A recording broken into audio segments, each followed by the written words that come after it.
हमने दिल्ली विश्वविद्यालय शिक्षक संघ ने लंबे बड़े धरना प्रदर्शन किया, आंदोलन किए। हम आंदोलन करते रहेंगे, लड़ते रहेंगे।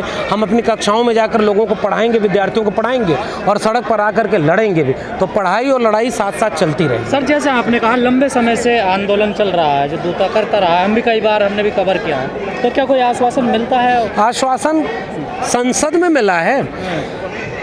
जब स्मृति ईरानी थी तब उन्होंने कहा कि हम जो है आपको जल्दी परमानेंट करेंगे। प्रकाश जावड़ेकर ने संसद में बोला कि 1 साल के भीतर इन सारे पदों पर परमानेंट अपॉइंटमेंट हो जाएगा। रमेश पोखरियाल निशंक ने कितनी बार बयान दिया कि हम इन दिल्ली विश्वविद्यालय के सारे प्रोफेसर को परमानेंट कर देंगे। कब कोई कहता है साल भर में कर देंगे, कोई कहता है 6 महीने में कर देंगे, कोई संसद में बोलता है, कोई मीडिया से बोलता है, और आज तक कुछ नहीं होता है। ये वही बात है कि 2 करोड़ रोजगार हर साल देंगे, हम 15 लाख रुपए देंगे, अच्छे दिन आएंगे, महंगाई बहुत हुई, महंगाई की मार, और ये सारे वादे एक जैसे हैं। आज भी दिल्ली विश्वविद्यालय के शिक्षक कह रहे हैं कि आप एब्जॉर्प्शन क्यों नहीं करें। पूरे शिक्षक संघ ने एक मांग की, हम लोग एब्जॉर्प्शन के पक्ष में नहीं थे कि हम लोग तो चाहते थे, हम लोग मेरिट के दम पर यहाँ तक आए हैं। विश्वविद्यालय टॉप किया, नेट JRF हुए, PhD हुए, हमारे लेख प्रकाशित हैं, हमारा सब कुछ है। तुम इंटरव्यू कराए होते, इंटरव्यू में हम परमानेंट हो गए, लेकिन तुम 12 साल से इंटरव्यू नहीं कराए, तो अब अगर इंटरव्यू करा के निकाल दोगे बाहर, मैं मान लीजिए प्रोफेसर हूँ और मैं कल को यूनिवर्सिटी से निकाल दिया जाऊँ, तो मैं कहाँ जाऊँगा?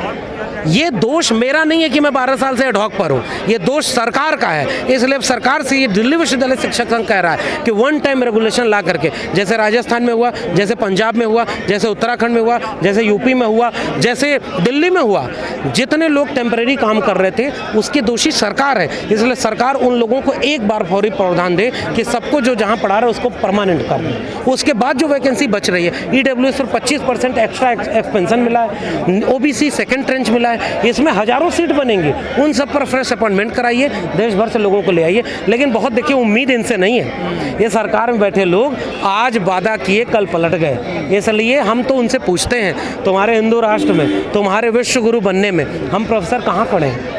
हम ठेके पर प्रोफेसर कितने दिन ठेके पर प्रोफेसर रहेंगे? रिजर्वेशन नहीं लागू होगा।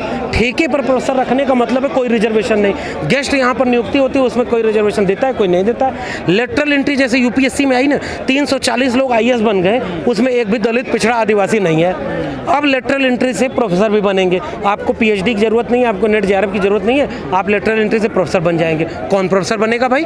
जो आपकी विचारधारा का होगा। जैसे आप कुलपति बना रहे हो अपनी विचारधारा देखकर, जैसे आप प्रिंसिपल बना रहे हो, कितने कुलपति, कितने प्रिंसिपल, कितने प्रॉक्टर, कितने डीन, कितने रजिस्ट्रार दलित, पिछड़ा, आदिवासी हैं इस देश में बताना चाहिए। हमने RTI लगाई, जवाब नहीं देते। 2018 का जवाब है कि 596 में से 550 कुलपति अपर कास्ट के हैं। तो आज जब आप सारा कुछ कर दोगे तो रिजर्वेशन खत्म, दलित, पिछड़े, आदिवासी इस एजुकेशन सिस्टम से बाहर हो जाएंगे। ये हमारी चिंता है, इसलिए हम लड़ रहे हैं। देखिए, दिल्ली विश्वविद्यालय में 2000 के पहले कुछ 100 एडहॉक प्रोफेसर हुआ करते थे, जिनको इसलिए व्यवस्था उनकी बनाई गई थी कि मान लीजिए कोई प्रोफेसर छुट्टी पर चला गया, कोई प्रोफेसर रिटायर हो गया, कोई नई वैकेंसी बन गई है, तो उसके लिए टेम्परेरी एक काम चलाऊं प्रावधान था कि एडहॉक प्रोफेसर रखे जाते थे कि पठन पाठन का काम चले, उसमें बाधा ना आए।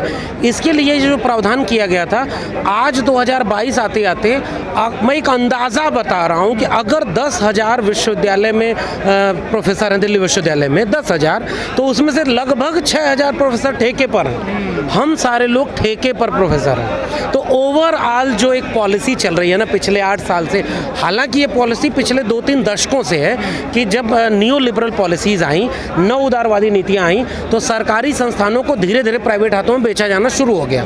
पिछली सरकारें जो काम थोड़ा थोड़ा करती थी, वही इन सरकार ने पिछले कार्यकाल और इस सरकार में बहुत तेज़ी से करना शुरू किया। सरकारी नौकरी लगातार खत्म की जाएगी, प्राइवेटाइजेशन किया जाएगा। नई शिक्षा नीति भी इसी नाम पर लाई गई है कि वो प्राइवेट की तरफ ले जाएगी।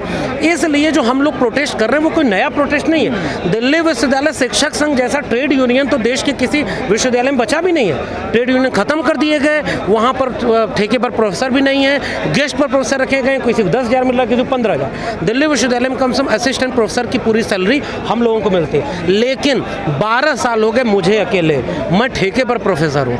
हमको दुनिया बाहर में लोग जानते हैं कि ये प्रोफेसर हैं, लेकिन असलियत में हम अपनी नौकरी के लिए भी लड़ते हैं। आज जंतर मंतर पर जब हम आए हैं तो डूटा यानी शिक्षक संघ के बैनर तले आए हैं कि ये जो इतने साल से आपने अपॉइंटमेंट नहीं किया, हमारा पूरा जीवन का एक बड़ा हिस्सा केवल इस चिंता में चला गया कि 4 महीने का लेटर मिलता है, अगली बार 4 महीने के बाद वो लेटर मिलेगा कि नहीं, हम परमानेंट टीचर कब बनेंगे। हमारी नौकरी जब हुई उस समय के लोग एसोसिएट प्रोफेसर बन गए, किसी और जगह पर उनको नौकरी मिली तो प्रोफेसर तक बन गए, 12 साल में तो प्रोफेसर बन जाते हैं, और आज हम ठेके पर प्रोफेसर हैं। तो असल में यह सारी जो लड़ाई है वो ये कह रही है कि वन टाइम एब्जॉर्प्शन करो।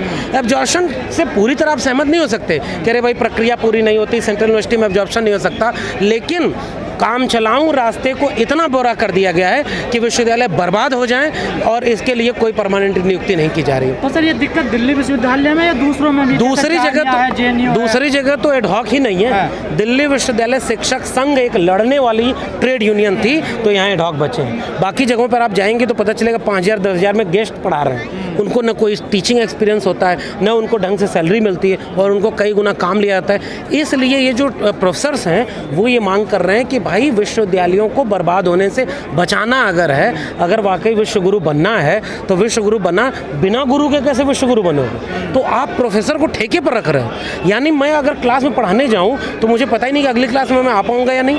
प्रोफेसर अलग दबाव डालेगा, टीचर इंचार्ज अलग दबाव डालेगा, प्रिंसिपल अलग दबाव डालेगा, वाइस चांसलर अलग दबाव डालेगा। आप अपनी राय नहीं कहीं रख सकते, आप कुछ बोल नहीं सकते। तो हम लोग तो खैर सब जोखिम उठा के बोल रहे हैं, लेकिन काम चलाऊं व्यवस्था इसलिए रखी जाती है कि उन्हें डरा करके अपने अंडर में रखा जाए। इसीलिए तो पूरे देश में सरकारी नौकरी खत्म की जा रही है। ठेके पर रखने का मतलब ये कि जब मन किया, जैसे मन किया, जितने दिन के लिए मन किया रखा, जब मन किया निकाल दिया, जितने मन किया तनख्वाह दी, नहीं मन किया नहीं दी। तो ये एक बड़ी लड़ाई है। और अभी 2 दिन जो पूरे देश में ट्रेड यूनियन ने हड़ताल की थी कि सरकारी नौकरियां बर्बाद की जा रही, ख़त्म की जा रही हैं, उसके साथ इसे जोड़कर देखना चाहिए कि हम सब इस देश में सरकारी नौकरियों और परमानेंट अपॉइंटमेंट के पक्ष में है। संवैधानिक प्रावधान जो आरक्षण का है उसके पक्ष में है, इसलिए आज हम यहाँ पे आंदोलन। सर लगभग कितने एडहॉक टीचर होंगे ये दिल्ली में? मैंने बताया ना कि लगभग 10,000 शिक्षक, अंदाज़ा मैं बता रहा हूँ, अगर हैं दिल्ली विश्वविद्यालय में तो उसमें से 5,500 से 6,000 तो एडहॉक टीचर हैं, यानी 50% से ज़्यादा, लगभग 60%। कई कॉलेज ऐसे हैं जहाँ 80% तक एडहॉक टीचर हैं। हमारे आजमगढ़ में 6 डिग्री कॉलेज थे, सरकारी, अर्ध सरकारी, कुछ भी कह लीजिए। आज उनको बर्बाद करके यहाँ पहुँचा दिया गया है कि जो आजमगढ़ का सबसे बड़ा डिग्री कॉलेज है उसके 12 डिपार्टमेंट से 9 डिपार्टमेंट ऐसे जहाँ एक भी परमानेंट टीचर नहीं है। और उसी आजमगढ़ में 126 प्राइवेट डिग्री कॉलेज खुल गए। तो वो प्राइवेट डिग्री कॉलेज किसके हैं? डर क्यों सता रहा? कुछ लोगों को निकाल दिया गया है। डर नहीं सता रहा है, मांग कर रहे हैं। निकाले लोग हर बार जाते हैं, जो निकाल दिया जाता है उसको कोई पूछने वाला नहीं होता। प्रदर्शन के बाद क्या लग रहा है कि आपकी बातें जो है, आपकी मांगे सरकार सुनेगी? ये प्रदर्शन पहला नहीं था, इसके पहले हम लोग कई सालों से दिल्ली विश्वविद्यालय शिक्षक संघ लगातार ये मांग कर रहा है कि शिक्षकों को परमानेंट किया जाए। अरे इंटरव्यू आपने नहीं होने दिया। आप अगर इंटरव्यू करेंगे, मान लीजिए 12 साल 15 साल कोई पढ़ाया है, इंटरव्यू के बाद उसे निकाल दिए तो वो कहाँ जाएगा? और एलिजिबिलिटी बदलते जा रहे हैं, अब तो लेटरल एंट्री ला रहे हैं प्रोफेसर में। सरकार के खिलाफ आप प्रदर्शन कर रहे हैं, सरकार आपकी बातों वो मांगों को नहीं मान रहा, तो अगला कदम क्या होने वाला है? प्रदर्शन का प्रदर्शन से ही विकल्प होता है और कोई रास्ता नहीं होता है।